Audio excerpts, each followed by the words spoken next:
Hello and welcome to this episode of the White House 1600 Sessions. I'm Stuart McLaurin, President of the White House Historical Association.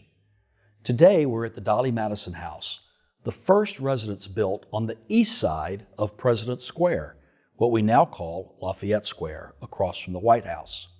This building, along with several others, serves as the conference and office space for the United States Court of Appeals for the Federal Circuit. This house was built by Mrs. Madison's younger sister Anna and her husband Richard Cutts, a congressman from Massachusetts, and it was completed in 1820. The house and grounds were sold to former President James Madison when the congressman fell on hard times. It would then be almost 10 years before Mrs. Madison would move here. The former president and first lady spent retirement at their Virginia estate in Montpelier, and Mrs. Madison moved to this house after her husband passed away. Her arrival back into Washington society after a 20-year absence was greatly welcomed. As she was a renowned hostess, James Madison was Secretary of State under Thomas Jefferson, and Jefferson, being a widower, often asked Mrs. Madison to take on the role of White House hostess at official dinners and receptions. When her husband was elected as the fourth President of the United States, Mrs. Madison helped shape the White House into a bipartisan gathering space for all Americans and established Washington, D.C. as the nation's new capital. There's also the bit of history about Mrs. Madison helping to save the portrait of George Washington when the White House burned down in 1814. No one is more devoted to preserving the legacy of First Ladies than our guest today, Anita McBride. Anita's White House service and experience spans 3 decades and 4 presidencies, including as Assistant to President George W. Bush and Chief of Staff to First Lady Laura Bush. Anita is a founding member of FLAIR, the First Ladies Association for Research and Education. She directs the Legacies of America's First Ladies initiative at the American University here in Washington, where she serves as executive in residence in the Center for Congressional and Presidential Studies in the School of Public Affairs. Anita is also a terrific board member and a member of our National Council of White House History at the White House Historical Association. She's also a great friend of mine and a trusted advisor to me and to the association on many matters. We're really excited to talk with her today about a new project that she has undertaken. She's co-authored an extraordinary textbook along with Diana Carlin and Nancy Keegan Smith called U.S. First Ladies, Making History and Leaving Legacies. This textbook also includes a foreword by First Lady Dr. Jill Biden. This is a really wonderful resource for educators and students and for anyone really who's interested in learning more about the women who have taken on the role of First Lady and served this country. Anita, thank you for joining us today, and I'm really excited to delve into this book with you. But before we do, I want to go down memory lane a little bit. Sure. We've now been doing this White House 1600 Sessions podcast since January of 2017, and you were my very first podcast guest, and it was about moving into the White House. And a lot has happened in our country since then, but it was wonderful to have you then, and it's wonderful to have you again now on a whole new project.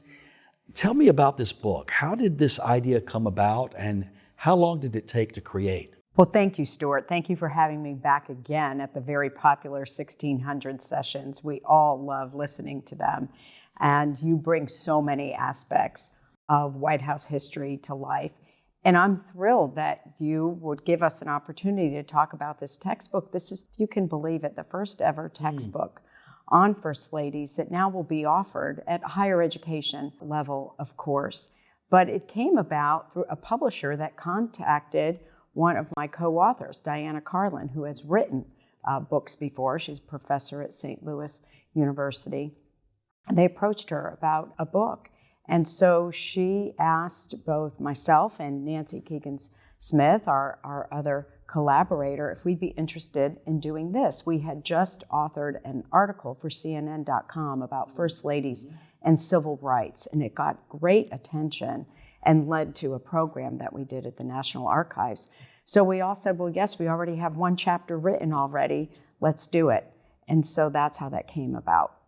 How long did it take to do this? It's quite an undertaking. It's an undertaking. It's 18 chapters, and it took about a little over a year and went through an editing process, was tested out in universities at 5 different classes in fall of 2022 and spring of 2023 with students and with faculty. We got tremendous feedback.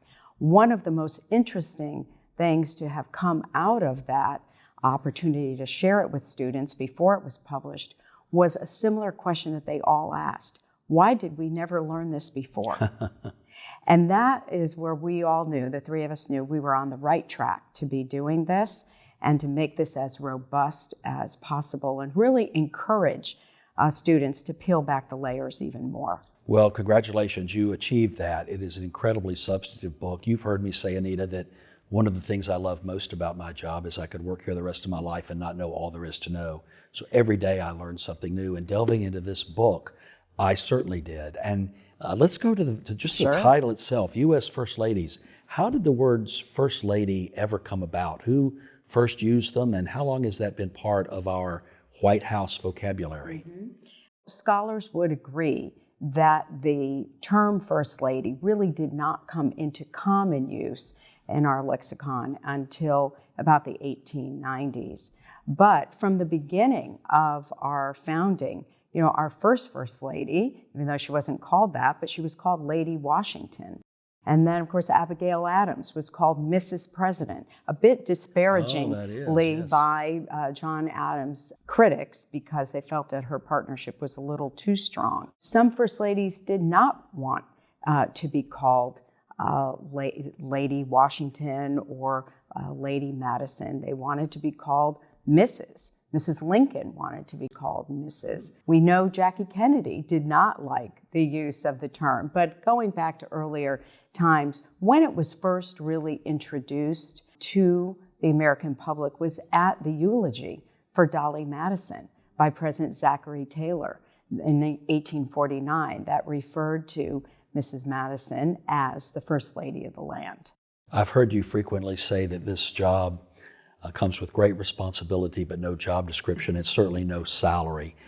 What motivates these women to take on these jobs? They could have just done their knitting or gardening or whatever was of personal interest to them, but instead they took up the mantle of responsibility and enhancing the presidency of their husband. What do you think motivated them in that regard and continues to today? There have been some First Ladies in our history who really have not wanted this role, who did not want to be in the public eye, did not want the responsibility. They were private. And we have to understand, too, the evolution of our nation's history and women's roles in society sort of parallels that evolution. And so there were periods of time where it was not really becoming for a woman to have a public role. But that has evolved, of course, over time. And the majority of First Ladies have felt deeply responsible to using the platform to engage and to help their husbands be successful. There's no one more invested in the president being successful than their spouse. It's a very different confidant and advisor role that they play. So they have each drawn from their own interests, experiences, and in many cases have made it possible for their husbands to be president. Many of them have had political connections before their husbands did, maybe had resources to help their husbands run for president. So they have been at their side. And once they are in the role, see that there's an opportunity. As Lady Bird Johnson said, I have a podium and I'm going to use it. Well, we know that there have been 45 men who've been president of the United States, Grover Cleveland twice, so there are 46 presidencies. But I was struck by the list in the back, and of course I counted, that there are 59 women who have served as First Lady or official hostess or the role of First Lady. Give that some color. Some of our presidents didn't have spouses. They were widowers before they came into the White House, or they were widowed while they were in the White House, or they had been bachelors. And so there were sisters or nieces who may have fulfilled the role, or as we know with Mrs. Madison, fulfilled the role for Thomas Jefferson.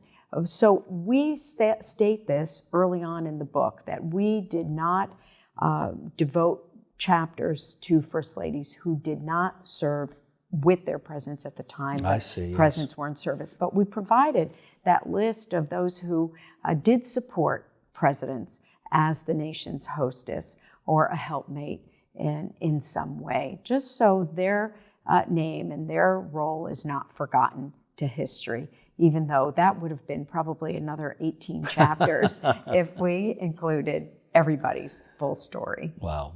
In the personal relationship between a first lady and a president, many have been seen to be advisors to their president. Certainly they know them better than anyone else on the planet. Has that been consistent throughout time? I know the book talks about, from Abigail Adams to Jill Biden, the first lady or wife of a president to move into the White House in 1800, and here we are in 2023 with the first lady who actually has a job, a professional job outside the White House. But how has that role of advisor to the president changed among our first ladies over time? Well, it's interesting and really apropos that you bring up Mrs. Adams first, because she really was a political partner to her husband. She did not hold her opinions close to the vest. She shared them. And she was also, a woman ahead of her time and was the most trusted confidant and advisor that her husband had, and he trusted her. And that was unusual, of course, for the times in which, because she was not educated formally, but yet she was very savvy and very knowledgeable, invested in the success of the new nation. She also did not like it that her husband was being criticized, and really tried to, protect him from the media. Of course, that's difficult to do. I think even up to modern times, first ladies don't like to see their husbands criticized. It's very hard, of course, to see that. But over time, as the nation evolved, first ladies and had a more of a public presence and a public voice in the public square, and could be more independent and could speak out on their own. To that point, Betty Ford Absolutely. and the Equal Rights Amendment, when it runs counter to the president's public position, you know this very well, how this operates. What happens in the internal dynamic of the White House between the president's staff and the first lady's staff? He's the elected one. He's accountable to the American people, yet she has the right to her own views and opinions. How does that reconcile? What we have seen, and we found, of course, in our research too, that when the president supports his wife, his spouse, to have a voice and have a role, they are much more successful at being a real partner to the presidency. The West Wing or the president's staff may not necessarily like, of course, they're managing polls, they're monitoring what the public thinks, and so they're conscious of how it may affect the president and what he's trying to do, positively or negatively. In the case of the Fords, Betty Ford, within weeks of being First Lady, came public with a very private issue with her breast cancer. And it changed the game for women's health. I mean, that is an incredible legacy. But it also connected her with the American people, that she would be so honest about something so private. And so people listened to her. And she had, opinions about her family. She had opinions about women in society, and she shared them. She was an extraordinarily popular First Lady, even though there was a topic that maybe ran a bit counter to what women's role was at the time. But this also was a period of the feminist movement. There's a lot sort of happening in the country. And this is one of the things that we've tried to do in the book, is bring the context of what is happening in the country at that time where the First Lady has served. And how was she able to use those times, use her personal interests, her own opinions, and bring those to light. Well, speaking of popularity, it's not unusual for a First Lady to be more popular in the polls than her husband, the president. And so how does the president's staff try to tap into that or use that, or do they, to benefit the political agenda of the president? It definitely helps. The First Lady is it's popular. One of the things is that no White House wants, and certainly the First Lady doesn't want, is to be a distraction. And they certainly can be a distraction if they have a negative rating. You think of Mrs. Lincoln and really just how much she suffered while in the White House. I mean, she lost family members in the war. She had family members that served in the Confederacy. She lost children in the White House. She spent too much money. The appropriation that was given to the White House to refurbish the White House over a 4-year period, she spent in less than 6 months. And it embarrassed her husband. But he loved her, of course, and he wanted her to be happy. But she was focused on the president being seen as worthy of the role. She was invested in him as much as she was doing these things that maybe were a distraction. So that's one example where the First Lady, here of the most popular president in our history, where the First Lady is probably one of the least popular still in all of the surveys or polls of First Ladies that have been done. But when a First Lady is popular, for an example, Barbara Bush had a stratospheric poll rating, 92% at the time that she left the White House, even though President Bush's poll ratings after the Gulf War, which had also been very high in the high 80s, but then as the economy was suffering and we had not come fully out of the recession, his poll ratings were much lower than hers. And did that help? Did her popularity ratings help him? Well, at the end of the day, if you measure it by the election, of course it didn't. But it does help when the American people can connect with their First Lady. In researching and writing this wonderful textbook, and I should mention there's going to be a trade book that comes out in a few months that will be geared much more to the popular audience. So this is incredibly substantive and deep and well-researched, and the trade book for the average reader, I think, will be equally as enjoyable and helpful. But in researching this, is there something that you learned about one of our First Ladies that surprised you? I learned so much about so many of the First Ladies. Of course, I love this topic, and I love running the initiative at American University. I loved walking the halls of the White House, being Chief of Staff to a First Lady. You're surrounded by the portraits of these women and the presidents too. But all of the research that the three of us did on this, things that I uncovered that really astounded me. For example, Edith Roosevelt. During the time of the Russo-Japanese War, she had a back-channel communication to a British diplomat that was serving in St. Petersburg, Russia. So she was able to communicate with him with valuable information that was then given to the president. Now, who got the Nobel Peace Prize for the Russo-Japanese War? Her husband, Teddy Roosevelt. But she had a role to play quietly in helping him. That really astounded me. The role that Nellie Taft played, she wanted her husband to be president, and she was very happy being a First Lady. She was very active. She was very knowledgeable. She was very involved. She also did not like when her husband was criticized either, but she attended the Republican convention where he was nominated, but she also attended the Democratic convention and sat front and center thinking that her husband would be less criticized if her presence was there. I mean, that was just so politically interesting and savvy. You can't imagine that happening today. No. Eleanor Roosevelt really became an activist First Lady in her own right, but also represented the president and the administration on various places.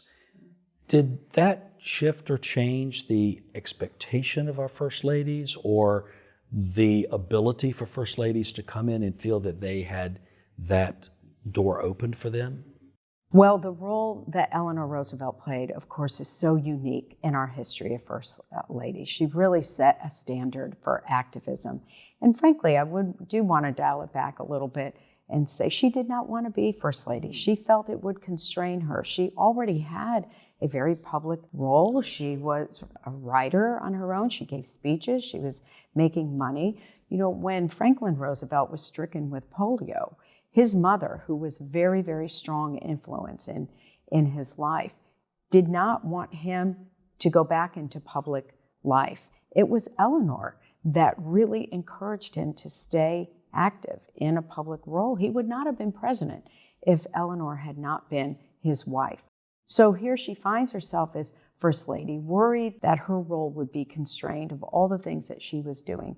But she set a standard for activism that was very difficult to follow. We know, of course, she had a Sunday evening radio broadcast. Her voice was the first voice Americans heard after December 7th, 1941, when Pearl Harbor hit. The president did not speak until the next day. He, of course, had submitted a written statement on the night of December 7th, but her voice was first. She wrote a weekly column. She encouraged Americans to write to the public. She had a tremendous correspondence and connection with the American people.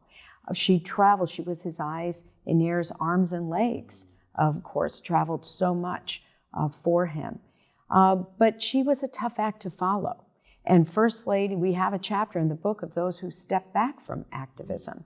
And the first one who did that, of course, was Bess Truman, who knew she was comfortable in her own skin, but knew she could not be Eleanor. As she said, I'm not going down into any coal mines. She did not want a public presence, even though she was incredibly astute. Stuart, she had been a staffer for her husband when he was a senator. She did his correspondence, she wrote speeches, she helped with his schedule. Her family connections made it possible for Harry Truman to be elected, but she did not want to be in the public eye because she did not want the news to be broadcast to the general public that her father had committed suicide. She felt that it was private, and her mother had never really recovered from that, so she did not want to embarrass her family. She also had, other reasons. First, she was a woman of her times and was more comfortable being in the background, although she was a very well-loved First Lady and a very good hostess, too.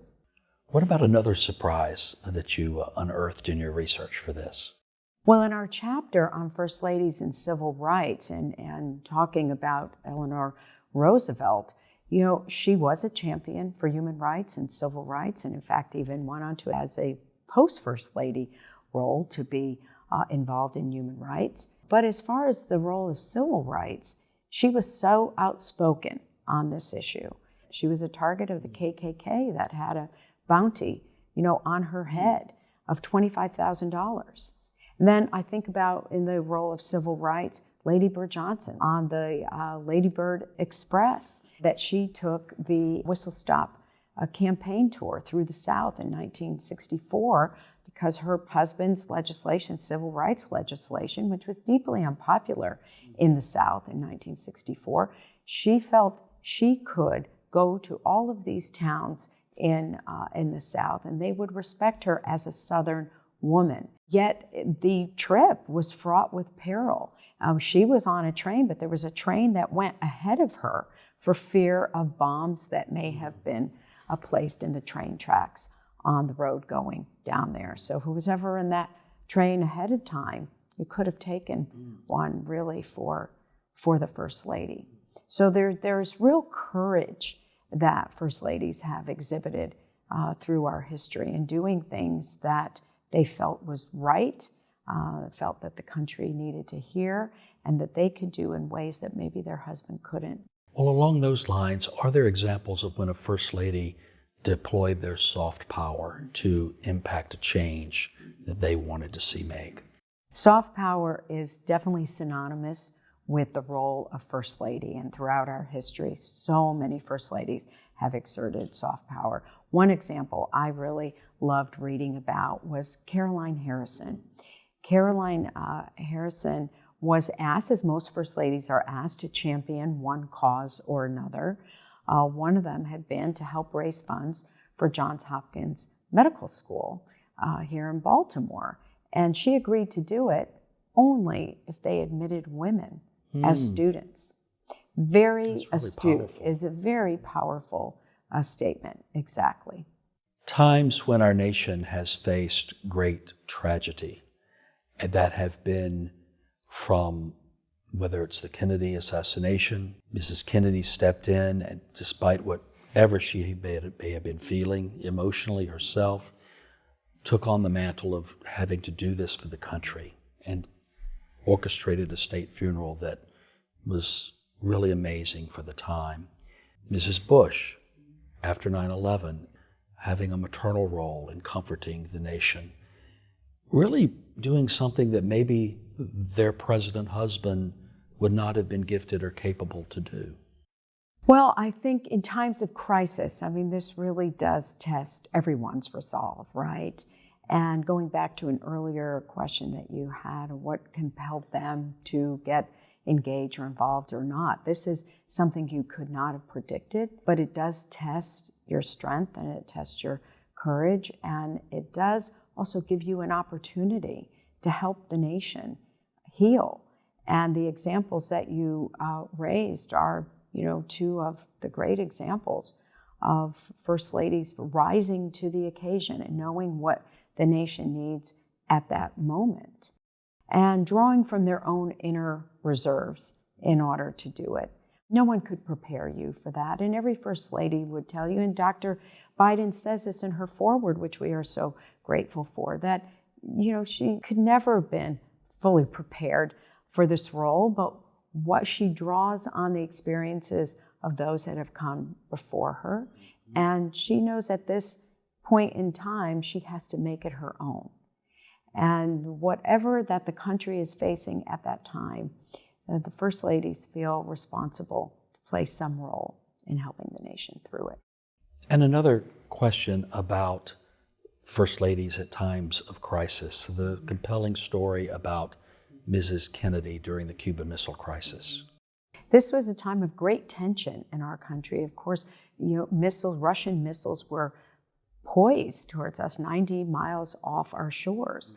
And President Kennedy had wanted Jackie and their children to be taken somewhere safe while he was facing this crisis, and she refused to go and said that John, Caroline, and I will stand here and be here with you and face what every American family is facing, which was really bold and courageous as well.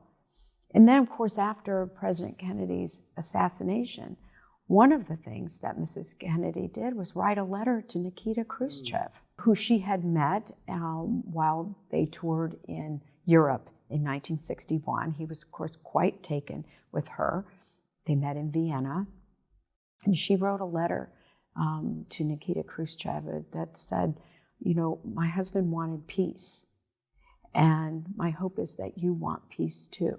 And that would be your legacy, and Jack's.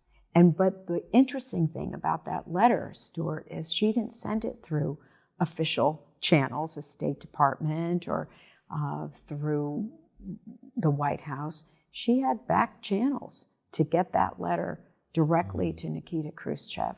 And that was just remarkable, the astuteness of Mrs. Kennedy and again, wanting to cement her husband's legacy and what she knew he was trying to do. Wow, that is really a powerful story. Well, we know with presidents there tend to be silos. We think of one presidency ends, another one begins, and it's like a fresh start. But we have seen examples with First Ladies where that wasn't the case. I think of Mrs. Johnson and Mrs. Kennedy. Mrs. Johnson was concerned, I know from her daughters Lucy and Linda, that it may not convey all that Mrs. Kennedy had begun with the creation of the White House Historical Association, the first White House curator, what's now become the Committee for the Preservation of the White House, but yet it did. The American public saw that conveying to Mrs. Johnson, and now we've been privileged to work with 12 presidencies and First Ladies. Talk about that a little bit. So in the example that you raised of Mrs. Johnson, of course, who felt, the pressure of carrying on the mantle that Jackie Kennedy had set the standard now for preservation at the White House. And in fact, Mrs. Kennedy invited Mrs. Johnson up to the White House to meet with her. As you know, Mrs. Kennedy and her children were still living in the White House for a short time after the assassination. And she had Mrs. Johnson up to see her in the residence and really handed her, a 7-page yellow legal pad, pieces of paper about some of the things that she was working on, and I think was concerned that they may not be carried out. And of course, Mrs. Johnson wanted to, but was concerned she would not be seen in the same light as Mrs. Kennedy. And in fact, the Committee for Preservation of the White House, which was an idea of Mrs. Kennedy's, but it was really codified in the Johnson administration with executive order. And so Mrs. Johnson was very proud to take up that mantle and accomplished a great deal. Well, Mrs. Kennedy, of course, as the founder of our organization, is important to us, but there were important efforts prior to Mrs. Kennedy to really care for and to provide for the White House, the President's house. A couple of examples of those. So there's some very interesting examples of those too. We had mentioned Caroline Harrison at one point. She was an avid painter of porcelain. So she was interested in the china of the White House and scoured the attics of the White House to find pieces and try and catalog them and record them. Talk to the resident staff that was there. Do they remember what president used this, or at what events did they use this? She tried to start a record. And it wasn't until, I think, Mrs. Edith Wilson that we actually have what we now know as the China Room, where China is displayed. But Mrs. Harrison had an interest in cataloging that.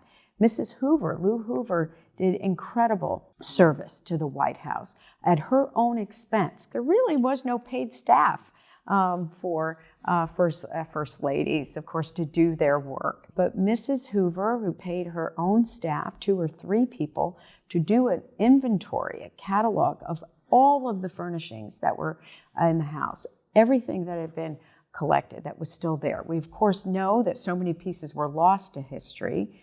One of the things that she cared about was the Monroe suite of furniture. As you mentioned, the Belanger. That was acquired by President and Mrs. Monroe from France, and so many of those pieces had been lost. She tried to locate some, bring them back to the White House. Again, the interest in preservation of the house, feeling the responsibility of being caretakers of the house. So well prior to Mrs. Kennedy, who did an incredible service to the nation, of course, her expansive knowledge and love of history really contributed to what we have today with the White House Historical Association, of course. But prior to that, first ladies who preceded her felt that responsibility as well. Well, I know in our organization we think of, in the beginning, there was Jacqueline Kennedy, but there were those who preceded her that really helped inform her of the need for this, I think, as well. Let's talk about the evolution of the East Wing and the staffing of a First Lady. Of course, we know that it really wasn't until the presidency of Theodore Roosevelt that the president's staff itself grew beyond what could be accommodated on the residence floor of the main building. And a building was built, what is now the West Wing today, and then the Eisenhower building adjacent. But when did the East Wing, as we refer to it today, and the First Lady's staff come about? There was no staff for First Ladies really prior to Edith Roosevelt, who hired the first professional staff member as a social secretary. There were reasons for that. She had a big family, children that was moving into the White House, and she was busy. She needed someone to help her with the social engagements, the requirements of her at that time with correspondence, and also with feeding some pictures and information to the press so that the press wouldn't hound her for too much information about her family. So she hired the first professional staff member, Isabella Hagner, as a social secretary. Prior to that, of course, as we know through our history, many of our first families, 11 first families, had enslaved labor that worked for them. But the professionalization of the staff started with that one position. Mrs. Kennedy, Jackie Kennedy, hired the first press secretary. It was called an assistant social secretary for press relations, but essentially a press secretary. And it was assigned to her from the West Wing, from the president's staff. But again, building that professionalization of the staff. Mrs. Johnson expanded that. She detailed a lot of personnel from other agencies to help her with her beautification projects around the country, which were really, really important. And then it wasn't until Mrs. Carter, actually, Rosalind Carter, where Pretty modern times. Very modern times, where the new White House Personnel Authorization Act of 1978 actually created an office of the First Lady. Had a budget that was assigned to the First Lady's office. It's still, the language still says they are the staff of the president assigned to the First Lady, because of course the First Lady is not the elected official, but the growing recognition that they have so much work to do and are contributing so much. They need a professional Well, in fact, staff. your own title was Assistant to the President and Chief of Staff to the First Lady. Yes, and so I really have to thank Mrs. Carter for having the first office director, precursor to Chief of Staff, that she established at the White House. And you have to think about, too, at the time, when President Carter came in, he campaigned on cutting the White House staff. And he had also campaigned on not to have the lack of transparency in the White House staff as there was perceived under President Nixon, of course, in a powerful West Wing staff. So she tried to grow her staff while her husband was saying we need to cut the numbers. But he also handed her a major responsibility to be the chair of the President's Commission on Mental Health. Of course, that ran into problems because you could not hire your wife to run an official entity for the government. So there had to be ways to get around that. She was considered honorary chair, which she didn't really like because she thought it conveyed that she was cutting ribbons and didn't really get to the fact that she had the substance for the issue, which she did because she chaired the Governor's Commission on Mental Health in Georgia. But over time, we see this growing, number of responsibilities that First Ladies take on using their experiences, using their backgrounds. Many of them have been working before they came in to the White House, so they wanted to bring their skills to bear. Anita, one of the key moments in White House history was the Truman Restoration, what we refer to as the Truman Restoration, of course implying President Truman. But there were other Truman voices involved in what became a multi-year project to save the physical structure of the White House. That's right, Stuart. You know this more than most of all that the White House has gone through in its restorations and refurbishing. But the reconstruction of 1948 to 1952, of course, was so extensive because the White House was found to be falling apart. It was structurally unsound.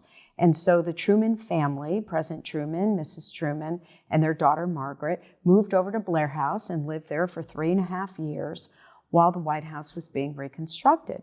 But one of the important stories to that reconstruction is what was the decision and who made the decision ultimately to choose the option that was presented to the Trumans. There were several options presented, and one, the least expensive of all of them, was to tear the house completely down and start over. Congress, of course, wanted to do that because it would be less expensive to start over. Mrs. Truman was, again, using her background as having been a Senate staffer, knowing how appropriations process worked. She really did work behind the scenes with senators who were on appropriations, particularly senators from the other side of the House, with the spouses of those senators to really appeal to them and to say, if you do that, the American people will never forgive you for tearing down one of the most important symbols, if not the most important symbol in the country. One of the roles of the White House Historical Association is to be an advocate for accessibility at the White House. Now, we tend to talk about that in terms of numbers of people who get to tour, but there are many ways that people need to have access to the People's House. And there have been some quiet voices of influence among First Ladies who have helped push that accessibility in new ways, particularly Mrs. Nixon. And I think she's unsung in her heroism in that respect. Share that story with us. You're so right about Mrs. Nixon. It's one First Lady that I feel we can't give enough credit to for a number of things that she did. First of all, as you know, of course, more acquisitions than any other were First acquired Lady. than any other First Lady. She took that on, so seriously with great interest and great service to the nation. But she also really cared about accessibility to the White House.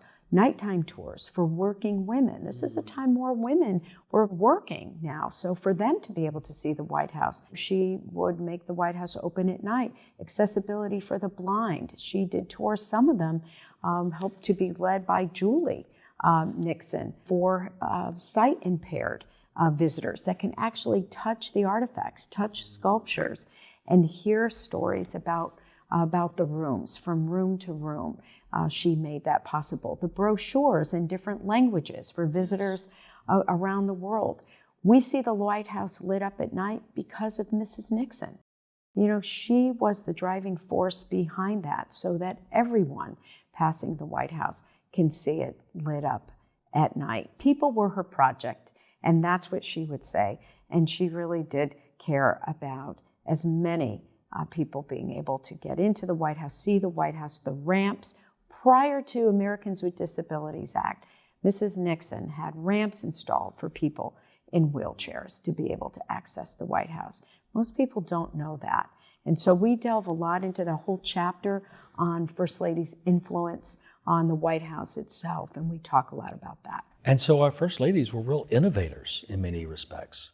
They absolutely were innovators, even though some of the innovations that came to the White House they were afraid of. Of course, electricity was brought in during the Harrison administration, and Caroline Harrison was so afraid. She would not turn the switches on. She would have the household staff turn them on because she was afraid of it. It's just so interesting and funny. And it's just, again, the anecdotal stuff about life in the White House for a family. Wow. When and how did it come about that there was an expectation that a First Lady would have a cause or something that was her crusade as First Lady? That's an interesting question because so many First Ladies, even from the beginning of the founding of our country, felt there was a cause that they can dedicate their time. Mrs. Washington cared about veterans, and she did everything she could to support our nation's veterans who had fought in the Revolutionary War. In fact, that is one thing that really is a thread that connects all of our First Ladies. By virtue of being wife of the president, they are wife of the commander-in-chief. And they really do feel a responsibility to support our nation's military and their families. And we see it today with the Joining Forces initiative that Dr. Biden, of course, oversees. That had been something that Michelle Obama had launched, and Dr. Biden worked with her on it, and she's revived that in the White House. But really throughout history, First Ladies have all really had a cause. How they were able to work on it publicly versus privately really mirrors our times and how women's role in society in our times. Many of them cared about civil rights, cared about human rights. Some cared about suffrage, but were afraid to talk about it publicly. Others would meet with Susan B. Anthony or really encourage women to get out there and be activists. It just, again, it parallels what's happening in our times. But they've all cared about something. We have seen the image of former presidents gathered at the opening of a presidential library or perhaps the funeral of a former president. And it's referred to as this exclusive club of former presidents.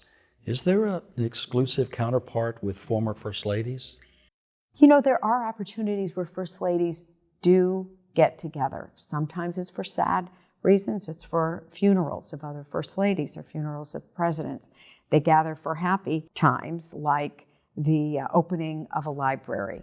There is one really wonderful picture of a gathering of former First Ladies with the then current First Lady, Hillary Clinton, for an event for the Botanical Gardens here on the National Mall to be named in honor of First Ladies. And there were 6, First Ladies there. There are some causes in recent times that they do work on together. For example, Rosalind Carter cared about mental health. Betty Ford cared about women's health.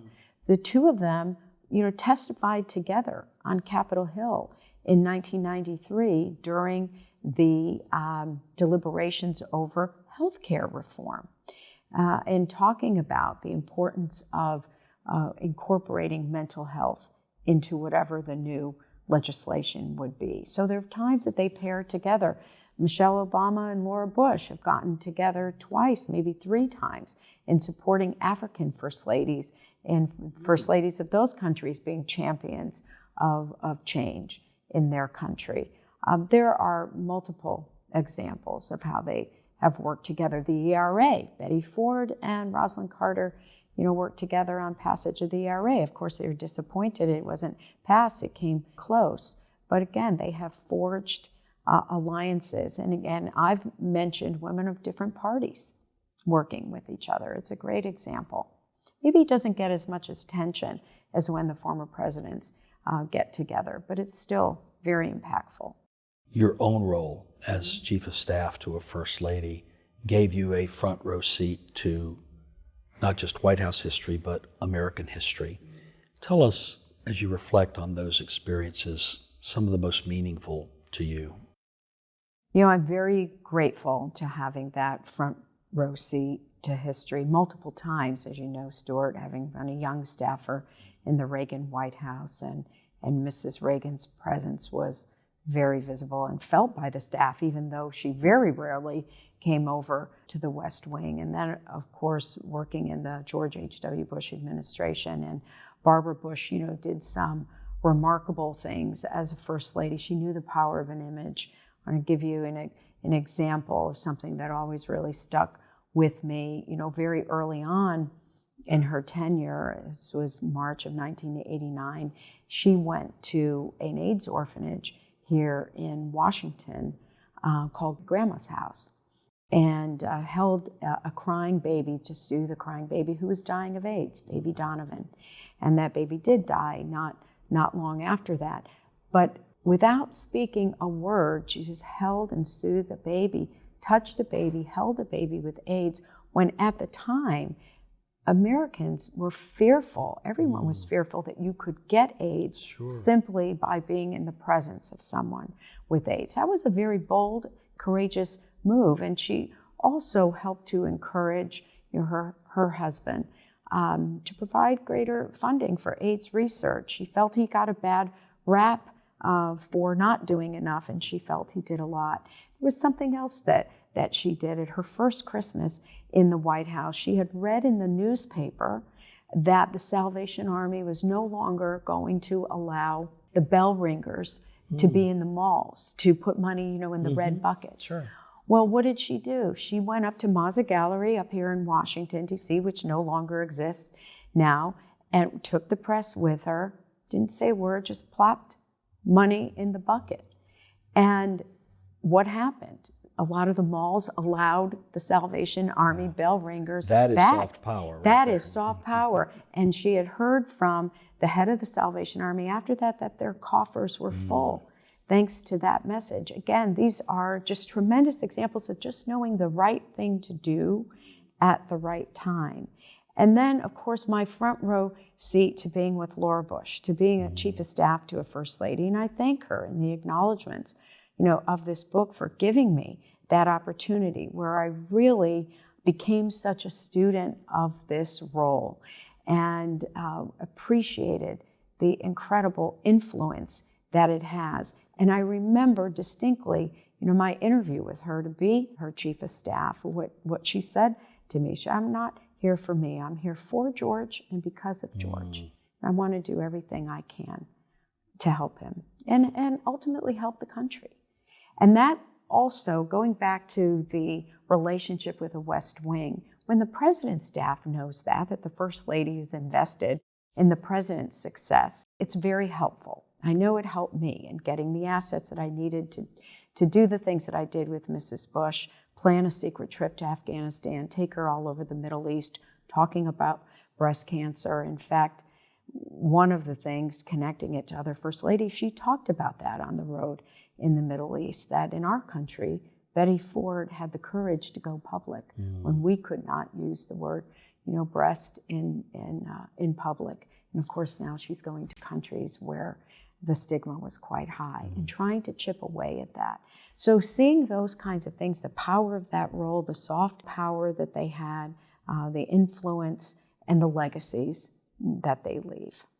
In closing our conversation today, I wanted to put you on the spot. You got to know these First Ladies really well, not just because of who you would like to interact with, but how you'd like to see them perhaps interact with one another.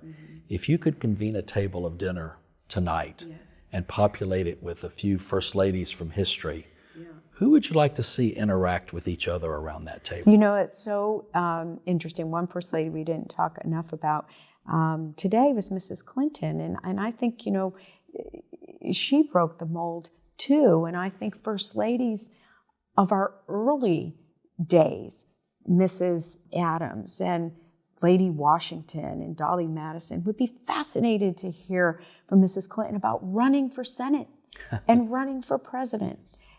Again, the evolution, the arc of history from our beginnings, when First Ladies at that time, or the spouses of presidents at that time, weren't even considered citizens or voting citizens in our Constitution, even though Mrs. Adams tried to encourage her husband to remember the ladies. Remember the ladies, that's right. But I think, again, that arc of history, connecting women from the past to women today, with Dr. Biden at the table being the first working outside the home First Lady, although we have had other First Ladies who had careers before going into the White House. And Mrs. Wilson, Ellen Wilson, President Wilson's first wife, who was an accomplished painter. I'd love to see her at that table talking about how she sold paintings. She had a studio up in the White House and still continued her craft. I think there are just so many different interesting facets of our history that I'd love to see a mix from each of our centuries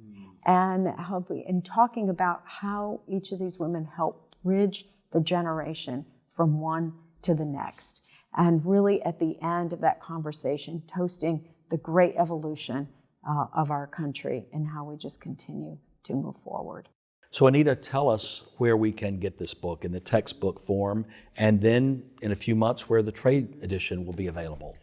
Well, you can order the book directly from the publisher right now if you'd like the textbook form. It's also available on Amazon. And then the trade book, when that comes out, will be available at all the regular sources that we know of to get books. The bookstores, independent bookstores, large bookstores, Amazon.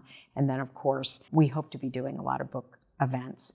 But right now, schools also can get the book through the academic publisher, Cognella.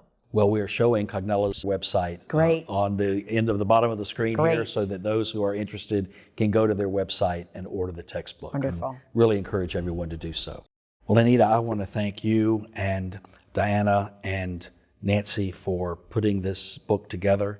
It is an extraordinary textbook, not only for students, but for journalists, scholars, and I think maybe even for future First Ladies to anticipate their role in the White House. It's a perfect primer for that. So thank you, Stuart. Thank you for we this. Hope it's so. a tremendous contribution to scholarship on our First Ladies, and we're looking forward to the new trade edition yes, as well. we are too, very much so. Thank you so much for sharing this with us today. Thank you, Stuart. Thank you all for listening and watching today.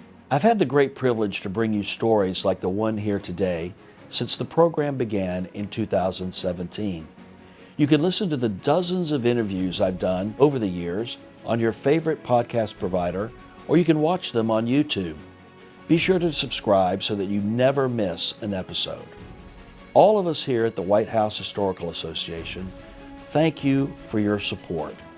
When you become an association member, or when you purchase a book or an official White House Christmas ornament, you are helping to fund our education mission through teacher programming, publishing, and even this podcast.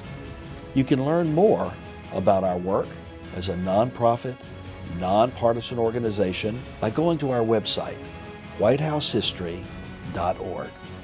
Thank you very much.